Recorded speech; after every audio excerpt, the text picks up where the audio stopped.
శ్రీ యుక్తేశ్వర్ గారు మితభాషలు, వైఖరిలో యథార్థత ఉండేది. అస్పష్టత కాని, కలలు కనే స్వభావం కాని ఆయనలో ఏ కోశానా లేదు. ఆయన కాళ్ళు నేలమీదే నిలదొక్కుని ఉండేవి. ఆయన తల స్వర్గధామంలోనే కుదురుకొని ఉండేది. వ్యవహారదక్షులైన వాళ్లు ఆయన ప్రశంసకు పాత్రులయ్యేవారు. సాధుత్వమంటే మూగతనం కాదు, దివ్యానుభూతులు అశక్తుణ్ణి చేసేవేమీ కావు అంటారాయన. క్రియాశీలకమైన సద్గుణాభివ్యక్తి తీక్షణమైన బుద్ధికి ప్రేరకమవుతుంది. మా గురుదేవులు అధిభౌతిక క్షేత్రాల్ని గురించి చర్చించడానికి విముఖులు.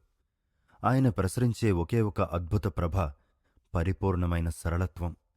సంభాషణ చేసేటప్పుడాయన ఆశ్చర్యం కలిగించే ప్రస్తావనలేమీ రాకుండా చూసేవారు. పనిలో ఆయన విలక్షణత స్వేచ్ఛగా అభివ్యక్తమయ్యేది. చాలామంది బోధకులు అలౌకిక ఘటనల గురించి మాట్లాడేవారే కాని చేసి చూపించగలిగింది శూన్యం.